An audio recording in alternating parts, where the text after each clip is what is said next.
Hello students, agri hub jet institute के digital platform पर आपका हार्दिक स्वागत करता हूं। तो जैसा कि स्टूडेंट्स आपको पता होगा कि आज जेट का एग्जाम अभी हुआ है, यानी 11 बजे से 1 बजे के बीच में। तो इसका अपने आज इसी एग्जाम का बहुत शानदार तरीके से डिटेल से आपका क्या करवाएंगे, इस एग्जाम का सॉल्यूशन करवाएंगे। और जो काफी स्टूडेंट्स हमारे साथ जुड़े हुए हैं तो उनको लगेगा कि किस प्रकार हमारे को पढ़ाया था और किस प्रकार यहाँ पर जैसे पढ़ाया उसके अकॉर्डिंग क्वेश्चन सेट आया कि नहीं आया, या जो क्वेश्चन आए हैं तो उनको आपको एग्जाम में किस प्रकार से आपको हैंडल करना था। तो जहां तक अपने पास अब के बार सिलेबस के अकॉर्डिंग देखें तो बहुत शानदार पेपर सेट यानी एग्जाम सेट किया है। और इसका अपने पास क्या कर रहे हैं, अभी अपने इनका एनालिसिस करवाते हैं कि आपने क्या आंसर किया है और क्या माना जा सकता है या क्या होने वाला है। तो इन सब क्वेश्चनों का क्या करेंगे, अपनी डिटेल से एक्सप्लेन करेंगे और इनका सॉल्यूशन करेंगे। तो यहां पर अपने पास फर्स्ट क्वेश्चन दिया है, फर्स्ट क्वेश्चन अपने पास दिया है कि which type of irrigation method is also called as trickle irrigation. क्या दिया है, ट्रिकेल इरिगेशन का दिया है, यानी कि ट्रिकेल इरिगेशन किस मेथड को कह रहे हैं। ओके, तो यहां पर दिया ridge and fro method, sprinkler या चेक बेसिन या ड्रिप मेथड। तो अपने पास देखो ड्रिप को क्या कहते हैं, बूंद बूंद सिंचाई पद्धति भी कहते हैं। तो क्या कहते हैं, बूंद बूंद सिंचाई विधि। अब आप यूं बताओ कि बच्चों बूंद बूंद किससे पानी गिरेगा, किससे पानी गिरेगा, तो वो एक गिरने वाला जो इक्विपमेंट रहता है वो क्या होता है, ट्रिकेल होता है। ट्रिकेल यानी कि इसको हिंदी में क्या कहें, उत्सर्जक कहते हैं, उत्सर्जक कहते हैं। तो यहां पर आपको दिया कि ट्रिकेल इरिगेशन किसे कहते हैं, तो इसका ऑप्शन जाएगा अपने पास चेक बेसिन नहीं है, चेक बेसिन एक सतह सिंचाई विधि रहती है। स्प्रिंकलर नहीं होगा, रिज एंड फ्रो मेथड नहीं होगा, तो यहां पर इसका 4 नंबर ऑप्शन जाएगा। यानी टपका विधि भी कह सकते हैं या ड्रिप कह सकते हैं या ट्रिकेल कह सकते हैं इसको। ओके, तो यहां पर 4 नंबर हो गया। ये क्वेश्चन आपको करवाया गया था। ओके, कि ट्रिकेल किसको कहते हैं, तो बहुत इंपॉर्टेंट, और आपको बताया था कि इंपॉर्टेंट को देना पड़ता है। चलो यहां से बात करें, अब अपने पास नेक्स्ट क्वेश्चन दिया कि transformation of organic nitrogenous compound into ammonia is called. यानी कि आपको दिया है कि ऑर्गेनिक नाइट्रोजनी पदार्थ हैं वो अमोनिया में कन्वर्ट हो रहे हैं, compound into ammonia is called क्या कहलाएगा। तो यहां पर अपने पास कार्बनिक नाइट्रोजनी पदार्थ का अमोनिया में परिवर्तन क्या कहलाएगा, नाइट्रिफिकेशन कहलाएगा, अमोनिफिकेशन कहलाएगा, एमिनाइजेशन कहलाएगा कि डीनाइट्रिफिकेशन। तो पहले तो देखो स्टूडेंट्स करने का तरीका, डीनाइट्रिफिकेशन नहीं होगा इसका, ठीक है, क्योंकि इसमें अपने पास नाइट्रोजन जो होती है वो ओपन अपने पास अकार्बनिक पदार्थों में चेंज हो जाएगी। अब बात करें सर नाइट्रिफिकेशन, तो नाइट्रिफिकेशन में 2 चीजें होती है कि अमोनिया का नाइट्राइट में और नाइट्राइट का नाइट्रेट में परिवर्तन होना, वो दोनों जीवाणु की उपस्थिति में होता है। तो ये दोनों ऑप्शन भी नहीं हुए। एमिनाइजेशन भी इसका नहीं होगा, तो इसका क्या होगा, 2 नंबर एमोनिफिकेशन, ठीक है ना। तो ये अपने पास क्या हो गया, यहां पर 2 नंबर हो गया। चलो बात करें अब यहां से देखो 3 नंबर। अब अपने पास सर 3 नंबर क्वेश्चन कौन सा है, the indicator plant used for determination of permanent wilting point. बहुत थोड़ा सा लेवल का क्वेश्चन दिया है, ठीक है ना। आपको जैसे इरिगेशन वाले टॉपिक में आपको क्या बताया था, इरिगेशन वाले टॉपिक में बताया था कि सिंचाई का सूचक पादप क्या है, यानी सिंचाई का सूचक पादप। तो सिंचाई का सूचक पादप दिया कि तो आप कहोगे सर सूरजमुखी है। तो सूरजमुखी क्यों इंडिकेटर है, क्योंकि वहां जहां ज्यादा पानी की कमी होगी तो उसके सिम्टम तुरंत सूरजमुखी का प्लांट क्या कर देगा, सिम्टम प्रदान कर देगा। तो यहां पर पूछा है कि स्थायी मिलानी बिंदु पर, अब आपसे क्वेश्चन क्या पूछा है, स्थायी मिलानी बिंदु पर, परमानेंट विल्टिंग पॉइंट पर। तो अब आपको यह ध्यान होना चाहिए कि परमानेंट विल्टिंग पॉइंट पर जल उपलब्ध होता है, जल उपलब्ध होता है। अब आप कहोगे सर 0% जल उपलब्ध होता है, और फील्ड कैपेसिटी पर 100% पौधों को जल अवेलेबल होता है। ओके, तो ये न्यूनतम है, तो इसमें कौन सा पौधा मुरझा जाएगा, तो इसमें सर्वप्रथम सिम्टम प्राप्त हो जाएंगे आपके पास सूरजमुखी। तो ये सूरजमुखी क्या है, इंडिकेटर प्लांट है। ओके, तो यहां तक तीनों के तीनों क्वेश्चन अभी तक अपने सिलेबस के अकॉर्डिंग ही है। ओके, हाँ चलो, हो सकता है शॉर्ट क्रेश कोर्स वाले टाइम में वाले बच्चों में इनको ये क्वेश्चन ना करवाया गया। ओके, तो लॉन्ग ईयर वाले बच्चों को तीनों के तीनों क्वेश्चन क्या मिल गए, नोट्स में मिल गए। फिर अपने पास पूछा कि पानी का उपभोग, पानी की वह मात्रा है, यानी कि consumptive use of water is the amount of water requirement, कि जल मांग में जो अपने पास जल भोग क्या उपभोग हुआ है। तो देखो स्टूडेंट, अपने पास कंजप्टिव यूज ऑफ वाटर क्या होगा, वो होगा अपने पास इवेपोरेशन में कितना लॉस हो गया, ट्रांसपायरेशन में कितना लॉस हो गया, प्लस प्लांट के मेटाबॉलिक एक्टिविटी में कितना लॉस हो गया। जो तीनों का कंबाइन होता है वो आपके पास क्या होगा, कंजप्टिव यूज ऑफ वाटर होगा। तो यहां पर अपने पास evaporation, transpiration plus water required for plant metabolic activity, तो यहां पर अपने पास दो ही दिया है, तो ये भी नहीं होगा। यहां पर ओनली फॉर इवेपोरेशन प्लस दिया है, तो ये भी नहीं होगा। यहां पर अपने पास 3 नंबर ऑप्शन इसका क्या होगा, राइट माना जाएगा। चलो, उसके बाद में यदि बात करें सर नेक्स्ट क्वेश्चन कौन सा, वेरी इंपॉर्टेंट क्वेश्चन दिया है। जैसा कि आपको बताया था कि वायुमंडल वाले क्वेश्चन में से वायुमंडल के लेयर्स को 4 भागों में मेनली बांटा गया था, ठीक है, और सबसे नीचे की परत कौन सी थी, अब आप कहोगे सर सबसे नीचे की परत थी ट्रोपोस्फियर। कौन सी थी, ट्रोपोस्फियर, शोभ मंडल। अब शोभ मंडल कहां से कहां तक था, 8 से अपने पास 18 किलोमीटर का मान लो, ठीक है ना। तो यहां पर लगभग अपने पास क्या था, ये हो गया। उसके बाद में यदि बात करें तो 50 किलोमीटर तक जा सकता है। ओके, तो जो 50 किलोमीटर तक का नीचे का दायरा है, तो वो शोभ मंडल है, जिसमें मौसम संबंधी सभी घटनाएं उसी में घटित होती है, और वो वायुमंडल का लगभग 99% वेट कवर करती है, यानी द्रव्यमान के हिसाब से वो सबका पूरा 99% कवर करेगी। तो इसमें आप कहोगे सर कितना, यहाँ पर 10 जाएगा, 80 जाएगा, 40 जाएगा, 50 जाएगा, तो यहां पर ऑप्शन नंबर 3 नंबर जाना चाहिए। 18 से 50 किलोमीटर तक का दायरा माना जाता है। ओके, अब उसके बाद में यदि बात करें सर नेक्स्ट क्वेश्चन कि मिट्टी का मूल गुण है, मूल यानी कि बेसिक प्रॉपर्टी क्या है, तो which is the basic property of soil, कि वो यानी कि पोरोसिटी है, टेक्सचर है, स्ट्रक्चर है, वाटर होल्डिंग। अब जिन बच्चों ने मान लो अच्छी तरीके से स्पोज डेट वो नहीं पढ़ पाए, तो एग्जाम करने का भी तो तरीका आना ही चाहिए ना। तो यहाँ पर सर वाटर होल्डिंग कैपेसिटी, तो जल धारण क्षमता नहीं होगी, और पोरोसिटी नहीं होगा। अब देखो टेक्सचर होगा, स्ट्रक्चर होगा। तो टेक्सचर ये क्या रहती है, टेक्सचर यानी कि कणाकार। कणाकार क्या होती है, स्थायी प्रॉपर्टी होती है। मृदा, कोई भी मृदा हो उसका स्थायी गुण क्या होता है, यही होता है स्थायी गुण, यानी कि ये कभी चेंज नहीं होगा। तो ये क्या हो गया, बेसिक प्रॉपर्टी है। तो बेसिक प्रॉपर्टी है, तो इसमें आपके पास क्या माना जाएगा, 2 नंबर माना जाएगा। Soil structure can be change but soil texture is not be change, ठीक है ना। ओके, यानी कि मृदा कणाकार को कभी भी परिवर्तन नहीं किया जा सकता, मृदा संरचना को परिवर्तन किया जा सकता है। तो अब आप कहोगे सर इसका क्या हो गया, तो इसका 2 नंबर हो गया। चलो, उसके बाद में देखो यहां से यदि बात करें, आपको प्लांट न्यूट्रिएंट में जो क्या दिया था, प्लांट न्यूट्रिएंट का टॉपिक दिया था, उसमें आपको टेबल फॉर्म में दिया था कि हाँ इन पोषक तत्वों की कमी के कारण ये रोग हो जाता है। तो यहाँ प्लांट न्यूट्रिएंट के अकॉर्डिंग एग्जामिनर ने क्या दिया है, क्वेश्चन दिया है कि मटर का मार्स स्पॉट किसकी कमी के कारण होता है। तो बच्चों मटर का मार्स स्पॉट होता है मैग्नीज की कमी के कारण।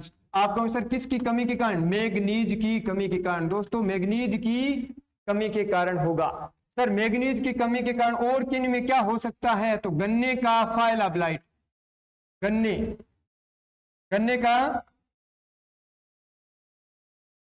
का पहला ब्लाइट भी लिखा मिल सकता है, पहला ब्लाइट, ठीक है। एक तो ये हो गया, दूसरा अपने पास मटर का मार्स स्पॉट, और तीसरा जई का ग्रे स्पाइक, जई का ग्रे स्पाइक। ये तीनों बहुत इंपॉर्टेंट हैं और बच्चों इंपॉर्टेंट को देना पड़ता है। तो यहां पर अपने पास मार्स स्पॉट में क्या हो गया, मैग्नीज हो गया। क्या हो गया, मैग्नीज हो गया। अब आप कहोगे सर ये तो मैग्नीज हो गया, हम तो मैग्नीशियम और मैग्नीज। तो बच्चों मैग्नीशियम क्या होता है, क्लोरोफिल का मुख्य अवयव होता है। क्लोरोफिल, क्लोरोफिल का मेन एलिमेंट क्या होता है, मैग्नीशियम होता है। जिंक की कमी से धान का खेरा रोग हो जाता है, जो शायद पिछले या पिछले साल आया था। ओके, चलो बात करते हैं अब यहां से बासमती चावल के 1000 बीजों के। तो बच्चों यहां पर दिया जाता है, अब हो सकता है सुपरवाइजर में जो अपने पास एमप्यूटी का सुपरवाइजर हुआ था उसमें यह पूछा गया था कि 1000 बीजों के भार को क्या कहते हैं, आपको सर परीक्षण भार कहते हैं। क्या कहते हैं, परीक्षण भार कहते हैं। ओके, चलो, और 100 बीजों के भार को क्या कहते हैं, सीड इंडेक्स कहते हैं, यहाँ टेस्ट वेट कहते हैं। पर पूछा क्या, बासमती चावल। और बच्चों क्या होता है, क्वालिटी वाली चीज वजन में क्या होगी, हल्की होगी। तो चावल का होता है, चावल का होगा ना, चावल का टेस्ट वेट होता है 25 ग्राम। क्या होता है, 25 ग्राम। बासमती का दिया तो 1 नंबर जाएगा 21 ग्राम। कितना, 21 ग्राम। करवाया हुआ है ना। ओके, हाँ जी सर। चलो अब बात करें सर, रेशों की महीनता किसके द्वारा मापी जाती है, यानी कि यहां पर दिया fibre fit fineness is measured by. तो देखो हो सकता है आपको कंफ्यूजिंग किया ही नहीं है ना, जैसे आपको कॉटन में लिखाया था नेपीनेस का और एक अपने पास एरिलियोमीटर का, 2 कॉटन वाली फसल में आपको नोट्स में दिया था। तो पर यहां तो उन्होंने सिंपल दिया सर, हाइड्रोमीटर, हाइड्रोमीटर नहीं होगा। एनीमोमीटर, वायु का वेग, ये भी नहीं होगा। पोरोमीटर, तो ये वाष्पोत्सर्जन, पोरोमीटर रंध्र ज्ञात करने के लिए, पोटोमीटर होता है वाष्पोत्सर्जन के लिए। तो इसमें क्या हो गया सर, एरिलियोमीटर हो गया। क्या हो गया, एरिलियोमीटर हो गया। हाइड्रोमीटर जल का अपेक्षिक घनत्व हो गया। ओके, तो यहां पर अपने पास राइट आंसर एरिलियोमीटर। आपको सर यानी कि एनीमोमीटर था नहीं, पोरोमीटर हमने किया नहीं। अब 2 में ऋषक था, तो ऋषक क्या होता है, जिंदगी में सभी जिंदगी क्या है, यानी जिंदगी है, तो ये भी एक ऋषक है और ऋषक आपको लेना था। ओके सर, चलो बात करें सर, अब यहां पर आपको देखो कितना शानदार क्लासिफिकेशन के अकॉर्डिंग करवाया है कि खेत की क्षमता और स्थायी मिलानी बिंदु, ठीक है ना। तो यहां पर अपने पास क्या था, आप कहोगे सर जल अवेलेबल वाला पूछा था, तो यहां पर फील्ड कैपेसिटी दिया, फील्ड कैपेसिटी, ठीक है, और उससे लेकर यहां पर परमानेंट विल्टिंग पॉइंट, तो इन दोनों के बीच में ये अपने पास थी -1/3 बार पर, ये थी अपने पास आपको सर 15 बार पर।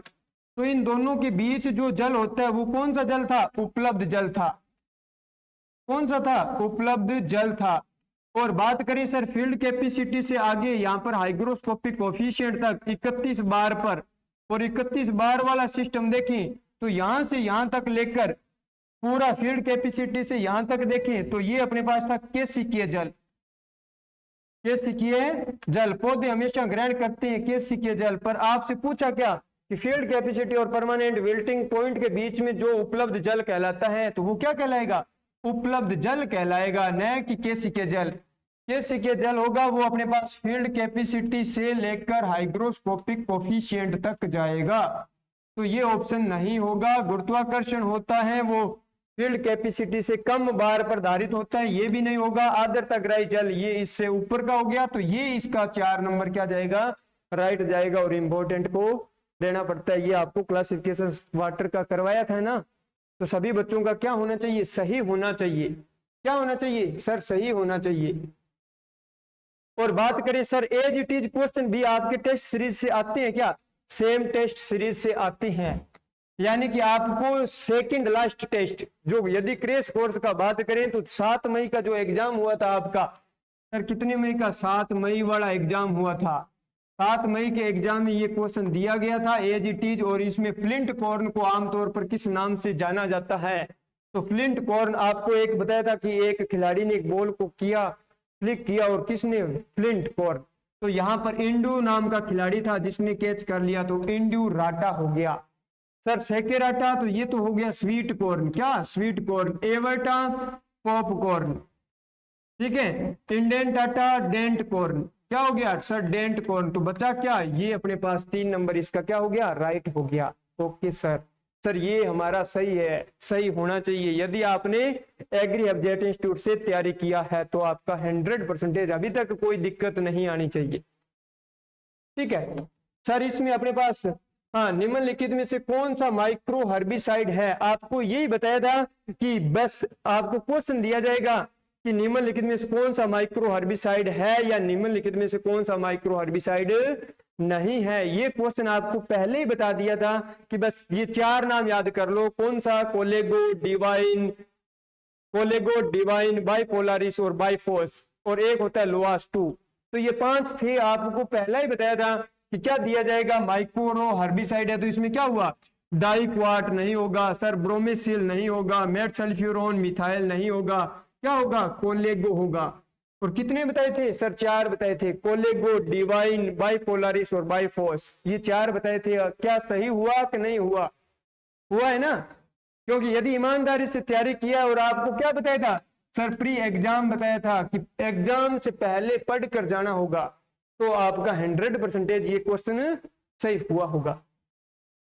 चलो उसके बाद में सर, भूपृष्ठकरण के जनक हैं, कौन है भूपृष्ठकरण के सर जनक? तो यहाँ पर फादर ऑफ टीलेज का पूछा है सर, लिबिक करें क्या? नहीं। जेवी लिबिक कृषि रसायन के जनक हैं। जेथ्रो टूल, ऑर्थर यंग नहीं है, ऑर्थर यंग नहीं है। E.H. हॉकनर, ये भी नहीं है। तो यहाँ पर जेथ्रो टूल हैं। क्या है? जेथ्रो टूल हैं। ओके, वेरी वेरी इंपॉर्टेंट है। ये आपको इंडियन हिस्ट्री के साइंटिस्ट दिए, यानी एग्रीकल्चरल की हिस्ट्री थी ना, उससे रिलेटेड है, पर आपको नहीं करवाया गया था। इन दोनों में आपको इंपॉर्टेंट को ये सिलेक्ट करना था। ओके, चलो सर, मक्का में मादा फूल को क्या कहते हैं? तो मक्का के पुष्प क्रम को सर स्पेडिक्स कहते हैं, पर इसके नर भाग को क्या कहते हैं? टेसल। मादा को क्या कहते हैं? सिलक। क्या कहते हैं सर? सिलक कहते हैं। पहले क्या आता है? टेसल। तो मक्का क्या है सर? मक्का है एक प्रोटोएंड्री। क्या है? Protandry. Protandry plant sir, protandry है तो ये क्या है? Cross pollination plant. Okay sir, तो यहां पर इसका 2 नंबर। सर, सिलक भाग कितने दिन बाद निकलता है? तो ये 7 से 10 डेज आफ्टर निकलता है। ओके, चलो बात करें सर नेक्स्ट, खरपतवार निकलने से पहले खरपतवार के प्रयोग को कहते हैं। तो देखो, आपको मैंने यही बताया था ना कि हो सकता है आप कहोगे सर हिंदी वाला दिया जाएगा क्या? नहीं दिया जाएगा, क्योंकि जैसे प्री प्लांट लिख दिया प्री प्लांट, प्री इमरजेंस लिख दिया प्री इमरजेंस लिख दिया, पोस्ट इमरजेंस, तो यहाँ पर उद्भव के बाद ये हिंदी दे दिया। तो आपको दिया था कि बुआई से पहले करते हैं तो उनको प्री प्लांट इनकॉर्पोरेशन कहते हैं, पर बुआई के बाद और खरपतवार के अंकुरण से पहले करते हैं तो सर प्री इमरजेंस कहते हैं। तो इसका क्या हो गया सर? यहाँ पर प्री इमरजेंस हो गया। क्या हो गया? प्री इमरजेंस हो गया। तो क्या आपको लग रहा है ना कि एग्री अब से तैयारी किया है? तो बहुत ही शानदार तरीके से आपको सिलेबस करवाया गया था, ठीक है ना। और आपको क्या इंपॉर्टेंट क्यों देना पड़ता है, बार बार बोला था। और ये नॉर्म थोड़ा सा हो सकता है किसी स्टूडेंट को हार्ड लगा हो, पर ये क्वेश्चन ज्यादा हार्ड नहीं है यदि आपने एग्जाम में अपनी तैयारी को क्या मेंटेन और ज्यादा प्रेशर नहीं लिया है तो, ठीक है। और शाम तक आपको बच्चों फीडबैक लेके आपसे ही और आपके लिए क्या कट ऑफ डाली जाएगी, और जो एग्रिया हब के द्वारा कट ऑफ डाली जाती है तो कोई ज्यादा डिफरेंस नहीं आता है। चलो यहां देखो, यहाँ पर अपने पास हाइब्रिड टी और फ्लोरिबंडा गुलाब को आमतौर पर निम्नलिखित विधियों में से एक के द्वारा प्रसारित या प्रवर्धित। तो बच्चों वैसे आपको क्या बताया था सर? आपने बताया था गुलाब का प्रवर्धन यदि कल्टीवेटेड योग्य है तो इसमें अपने पास क्या लेते हैं? बडिंग द्वारा करते हैं कल्टीवेटेड में। और वैसे अपने पास क्या करते हैं? विल्ड प्रजाति होती है तो उसमें हार्डवुड कटिंग यानी कि कठोर तना कलम द्वारा किया जाता है। परंतु अब इसमें बडिंग का कोई ऑप्शन नहीं था, बडिंग का कोई ऑप्शन नहीं था तो कंफ्यूज नहीं होना था। क्या होगा सर? तना की कलमों द्वारा। तो 1 नंबर हो गया। आंख बांधना नहीं है, ग्राफ्टिंग नहीं, लेयरिंग नहीं। ओके, तो यहां पर अपने पास इसका क्या हो गया सर? स्टेम कटिंग हो गया। क्या हो गया? स्टेम तना कलम द्वारा हो गया। ओके सर, उसके बाद में ये देखो नेक्स्ट बच्चों अपने पास धनिया की फसल के लिए आपको बताया था कि धनिया की फसल में एक स्टेम गाल डिजीज लगता है, हो सकता है वो दिया जाए प्रोटोमाइसिस मैक्रोस्पोरम नामक कवक के कारण। वो नहीं दिया तो ये दे दिया। Which of the following stage of coriander is most vulnerable to frost damage, यानी जब पाला पड़ेगा तो धनिया रबी की सीजन थी सर, पाला लगभग जनवरी फरवरी में पड़ेगा। तो यहाँ यूं थोड़ा देखो तो सही, सीड हार्वेस्ट स्टेज पर थोड़ी होगा, ठीक है। तो उस टाइम नहीं होगा यहाँ पर अपने पास। तो यहाँ देखो इसमें पुष्पन और प्रारंभिक बीज निर्माण अवस्था पर, तो यानी कि बीज की तो वो क्या रहेगी, स्टेज प्रारंभिक रहेगी, और फ्लावरिंग स्टेज पर ज्यादातर नुकसान होता है। क्या हो गया सर इसका 2 नंबर, बीजों का अंकुरण और उद्भव की अवस्था नहीं, वानस्पतिक वृद्धि नहीं, ये तीनों ही नहीं है। सर गुलाब खास वेरी वेरी इंपॉर्टेंट। देखो कुछ वेराइटियां होती है, यदि आपने मान लो सपोज दैट नहीं पढ़ा है तो इस क्वेश्चन को नहीं अटेंड करना चाहिए, क्योंकि नेगेटिव मार्किंग का बहुत बड़ा इफेक्ट रहता है जब कंपटीशन एग्जाम में जाते हैं। तो सर गुलाब खास निम्नलिखित में से किस फसल की किस्म है, गुलाब की है, गुलदाउदी की है, आम की है, खरबूजा की है। तो ये बच्चों अपने पास गुलाब खास, ये अपने पास पूर्वी भारत में उगाई जाने वाली वैरायटी है, पूर्वी भारत में उगाई जाने वाली वैरायटी है। सर पूर्वी भारत में तो है, पर ये तो बताओ किसकी है, गुलाब की नहीं है, गुलदाउदी की नहीं है, ये क्या है, आम की है। ठीक है ना, आम का यदि जब क्लासिफिकेशन पढ़ते हैं ना कि उत्तरी भारत की कौन सी वैरायटी है, पूर्वी भारत की कौन सी है, दक्षिणी भारत की कौन सी है, ठीक है, पश्चिमी भारत की कौन सी है, तो ये अपने पास पूर्वी भारत की उगाई जाने वाली वैरायटी है गुलाब खास। इसका क्या होना चाहिए सर, पढ़ा हुआ होना चाहिए। क्या होना चाहिए, पढ़ा हुआ होना चाहिए, बस इतना ही था, और ये आपका क्या हो गया, सही हो जाएगा। चलो बात करें सर खरबूज के बीज के अंकुरण के लिए आपको बच्चों हमने क्या बताया था सर, पैटर्न सिखाया था कि किस पैटर्न के अकॉर्डिंग क्वेश्चन आएंगे। पैटर्न ही तो बताया था ना, एज इट इज कोई जरूरी नहीं है। तो इसमें देखो आपको बताया था कि हर एक फसल के लिए अलग अलग टेम्परेचर याद करने होते हैं कि कब वो परिपक्व हो रही है, कौन से जर्मिनेशन के लिए है, हो सकता है कौन से फ्लावरिंग के लिए है, हो सकता है कौन सा जैसे लाइकोपिन के लिए है, हो सकता है बल्ब फॉर्मेशन के लिए कितने डिग्री टेम्परेचर चाहिए ना। तो उसी प्रकार सर खरबूजे के बीज अंकुरण के लिए इष्टतम तापमान, तो बीज ऑप्टिमम जर्मिनेशन के लिए 18 डिग्री सेंटीग्रेड से तापमान कम नहीं होना चाहिए, 18 डिग्री सेंटीग्रेड तापमान से कम नहीं होना चाहिए अकॉर्डिंग टू, यदि बात करें ग्लोस्टस हॉर्टिकल्चर, ग्लोस्टस हॉर्टिकल्चर बुक के अकॉर्डिंग बात करें ना, तो बच्चों ये दे रखा है। अब आप कहोगे सर इसमें क्या माना जाएगा, तो 5 से तो 10 होगा नहीं, और यहाँ पर 15 से 20 बचा, तो 18 डिग्री से कम नहीं होना चाहिए, क्या होना चाहिए सर, ज्यादा होना चाहिए। तो 15 से 20 करें या 20 से 25। तो बच्चों ज्यादातर क्वेश्चन जहां तक मानने का अनुमान है, कुछ मैंने कहा भी तो था कि ये एग्रीकल्चर है, इसमें माना जाता है, हो सकता है बायलक अब आपका 2 नंबर माना जाए या 4 नंबर माना जाए, पर मेरे हिसाब से यदि करना हो तो मान लो सपोज दैट 20 से 25 डिग्री सेंटीग्रेड तापमान आपका सूटेबल तापमान माना जाएगा। ओके चलो सर नेक्स्ट देखें, तो यानी कि यहां पर दिया Phoenix dactylifera is a specific scientific name of which of the following crop. Sir fig, अंजीर, अंजीर का आपने बताया था फाइकस कैरिका नहीं होगा, अनार का पोमग्रेनेट, प्यूनिका ग्रेनेटम नहीं होगा। सर कई बार फालसा भी दे दिया जाता है, ग्रेविया सब इनइक्विलिस नहीं होगा, तो बचा क्या सर, खजूर का। हाँ सर खजूर का आपने नाम बताया था, है ना ओके अब देखो अपने पास इसमें दिया वित्तीय वर्ष 2022 के दौरान भारत में किस राज्य द्वारा सब्जी का सबसे ज्यादा उत्पादन किया जाता है, तो यूपी करें, पश्चिम बंगाल, कर्नाटक। तो बच्चों सब्जी उत्पादन में क्या बताया था सर, पश्चिम बंगाल बताया था ना। ओके अब बात करें अपरिपक्व फूल की कली, sir immature flower bud is edible part of which of the following vegetable. देखो सर यहाँ तो फ्लावर बड पूछा है, कैरोट, गाजर तो जड़ है, ये तो हो गई नहीं। अब 3 बचा सर, 3 बचा, उसमें कैबेज और ब्रोकोली और काले आपने बताया था। तो बच्चों इसमें कैबेज क्या था, कैबेज सर पत्ता गोभी, इसका खाने योग्य भाग क्या था सर, पत्ता गोभी का तो आपने बताया था हेड, क्या बताया था, हेड। तो ये भी तो बच्चों नहीं होगा, ये इमेच्योर नहीं होता है, ठीक है ना, मैच्योर हो जाता है। इमेच्योर का अर्थ होता है कि फूल का खिला ही नहीं, कली कोई खिली नहीं। अब जब कली कोई खिली नहीं तो क्या होगा सर, ब्रोकोली करें या काले करें, तो यहाँ पर अपने पास ब्रोकोली जाएगा। सर इतना डीप क्वेश्चन भी आ जाता है क्या, तो बच्चों पढ़ा हुआ होना चाहिए। यदि आपने ये 2 क्लियर हो गए तो इन दोनों में क्या लेना था सर, रिस्क लेना था, क्या लेना था, रिस्क लेना था, और रिस्क लिया तो हमारा किस्मत ने भी तो क्या किया, साथ दिया। भाग्य भी बहादुरों का साथ देती है। चलो सर निम्नलिखित में से किस फलदार वृक्ष में विल्ट रोग सबसे गंभीर होता है। सर विल्ट तो आपने बताया था किसमें, अमरूद में।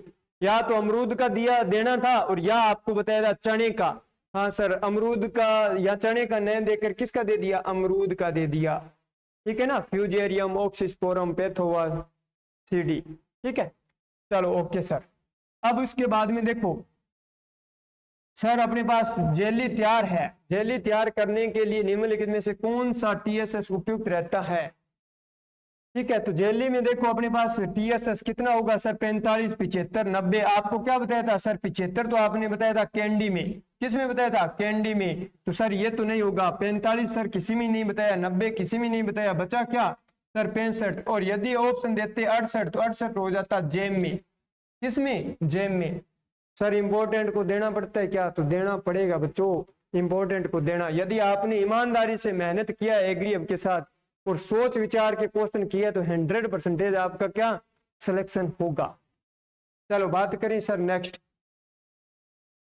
निम्नलिखित में से किस रसायन का उपयोग करते हुए फूलों के फूलदान की आयु बढ़ाने के लिए, यानी कि वेश लाइफ, जैसे आपको गुलाब में बताया था, तो गुलाब में क्या होता है, गुलाब में अपने पास क्या हो गया, सुक्रोज, पोटेशियम नाइट्रेट। तो यहाँ पर पोटेशियम हाइड्रोक्साइड, कैल्शियम क्लोराइड, तो अपने पास क्या हो गया, सुक्रोज का हो जाएगा। ओके, तो ये 1 नंबर राइट हो जाएगा। उसके बाद में देखो सर, आपने चीकू का प्रवर्धन का तो बताया था, पर आपने रूट स्टॉक का नहीं बताया ना। तो बच्चों इतना डिटेल से उम्मीद थी कि आपको प्रवर्धन का पूछा जा सकता है कि चीकू का प्रवर्धन, तो सर हमारे को पता था, आपने बताया था इनार्चिंग, पर यहाँ क्या पूछ लिया, रूट स्टॉक। तो रूट स्टॉक बच्चों आपको ज्यादातर मेनली 2 ही चीज लिखाई थी, एक तो आपको अंगूर का लिखाया था और एक आपको सिट्रस वर्ग में लिखाया था। ठीक है, तो यहाँ पर रायन या खिरनी, या इसको रेयान, खिरनी, या क्या कहा जाता है, पाला, ये 3 नाम होते हैं बच्चों। इसके क्या होंगे, 3 नाम अकॉर्डिंग टू ग्लोस्टस। तो यहाँ पर 1 नंबर इसका क्या चला जाएगा, चला जाएगा। सर चीकू का चीकू नहीं होगा, जंगली चीकू नहीं होगा, नहीं होगा बच्चों, महुआ नहीं होगा। यदि बात करें आपको अकॉर्डिंग टू क्वेश्चन करने का पैटर्न नहीं हो ना, तो भी आप कर सकते थे कि चीकू का चीकू थोड़ी होगा मूल वर्ण, महुआ, महुआ की खली में सर सैपुनी ने बताया था, और तो नहीं था ना। हाँ बच्चों, कौन से टमाटर की संकर किस्म ट्रिपल डिजीज रेजिस्टेंट है, सर ट्रिपल डिजीज रेजिस्टेंट है। हाँ आपने बताया था कहीं ना कहीं, तो वो किसकी है, अर्का रक्षक है बच्चों, टमाटर की, शाबाश। ठीक है सर, ये क्या बताया था, ये आपने बताया थे nematode resistant variety, nematode resistant variety, शाबाश, है ना। हाँ सर, जो बताया वही आया है। ओके, चलो उत्पादन के आधार पर भारत में किस फल की फसल पहले स्थान पर है। देखो यहाँ दिया उत्पादन के आधार पर, आपको लिखाया था ऑब्जेक्टिव क्वेश्चन में, क्वेश्चन दिया था क्षेत्रफल के आधार पर। क्षेत्रफल में आपको बताया था आम, उत्पादन के आधार पर सर केला, और उत्पादकता के आधार पर पपीता। क्या होना चाहिए, जल्दी से बताओ, पपीता। तो यहाँ पर उत्पादन पूछा है ना, तो केला हो जाएगा, उत्पादकता में पपीता, क्षेत्रफल में आम। सर यही बताया, यही आ गया ना। शक्कर, on which of the following principle sugar acts as a preservative, यानी कि सुगर है या शर्करा है, वो किस सिद्धांत पर परिरक्षक का काम करती है। तो बच्चों वो करती है ओस्मोसिस सिद्धांत पर। किसमें, ट्रांसपायरेशन नहीं, डिफ्यूजन नहीं, ओस्मोसिस। ओस्मोसिस को सर कहते हैं प्रासरण, शाबाश। तो ये क्या हो गया बच्चों, आपका राइट क्वेश्चन हो गया।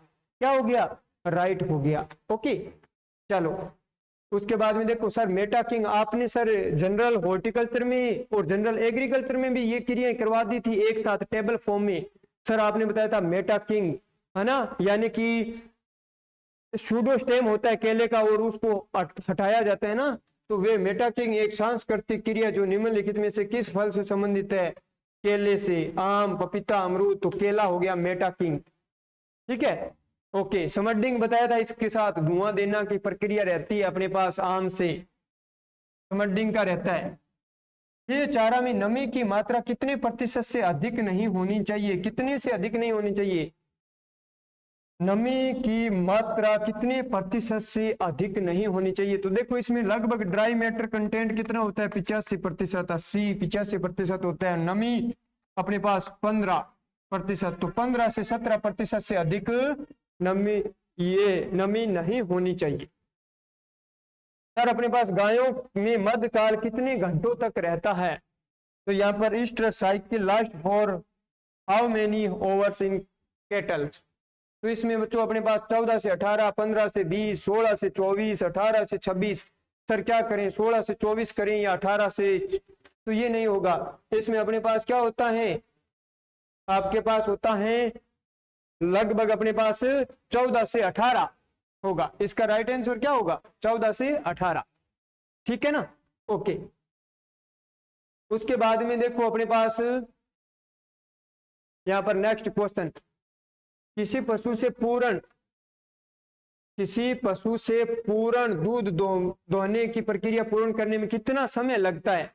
तो देखो जो दूध दोहने की क्रिया रहती है वो बच्चों लगभग 5 मिनट में कंप्लीट कर लेनी चाहिए। कितने मिनट में सर, 5 मिनट में कंप्लीट। 7 मिनट, 10 मिनट, 12 मिनट नहीं, 5 मिनट में। कौन सी भेड़ की नस्ल भारत की सरताज, सर सरताज को क्या कहते हैं, pride of India, pride of India. Sir pride of India यानी कि नाम ऊंचा करे ना, नाम ऊंचा करे। तो बच्चों क्या रहती है अपने पास, नेलोर। कौन सी, नेलोर रहती है।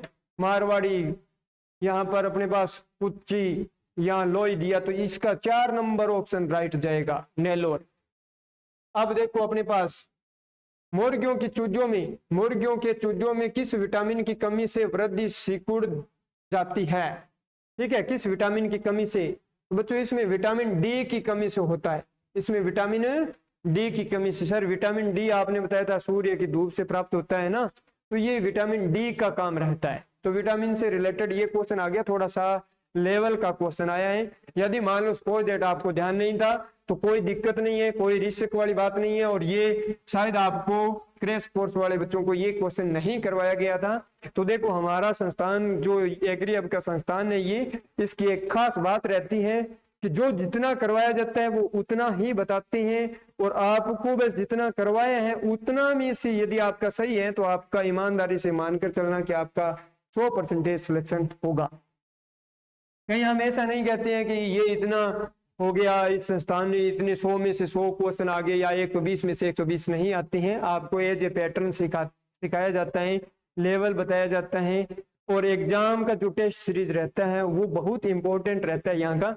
तो बकरी में गुणसूत्रों की संख्या कितनी होती है। तो बकरी में गुणसूत्रों की संख्या कितनी रहती है बच्चों, 60 रहती है। कितनी रहती है, 60 रहती है। गाय और बकरी में कितनी रहती है, 60 रहती है। भैंस में कितनी रहती है, 48 या 50 रहती है।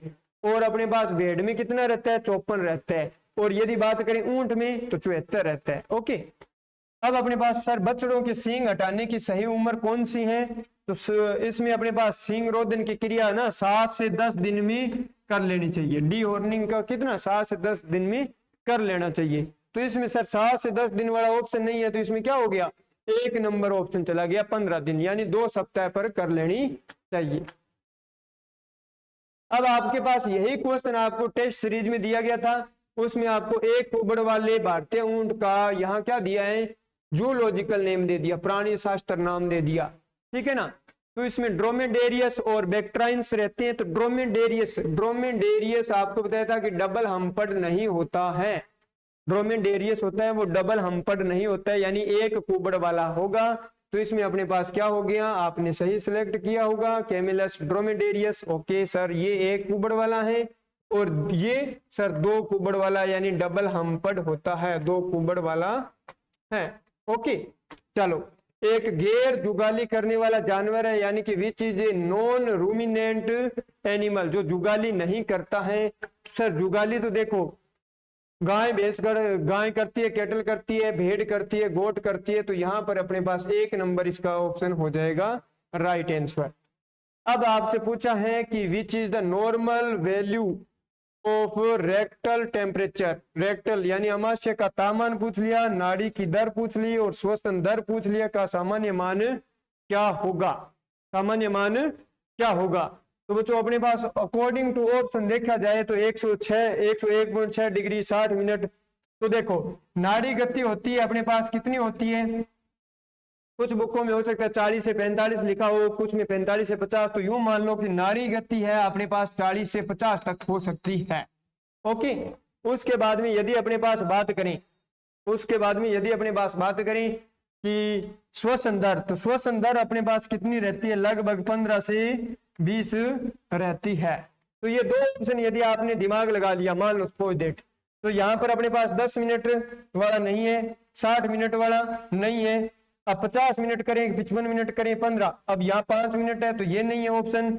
सर यहाँ पर अपने पास कितना है, तो यहाँ 40 से 50 है, तो ये 65 वाला नहीं होगा, तो इसका राइट आंसर जाना चाहिए क्या सर, 3 नंबर इसका राइट आंसर जाना चाहिए। तो ये अपने पास बच्चों क्या हो गया, इस प्रकार अपने पास एग्रीकल्चर का क्या हो गया, कंप्लीट सॉल्यूशन हो गया। और इसी प्रकार आपको बायोलॉजी का भी बताया जाएगा और इसी प्रकार आपको केमिस्ट्री का भी सॉल्यूशन करवाया जाएगा। तो आप एक बार इसका जरूर मूल्यांकन करें और एग्री हब जेट इंस्टीट्यूट के यूट्यूब चैनल का भी जरूर विजिट करें। आपको अच्छा लगा है तो इसको सब्सक्राइब करें। Thank you students.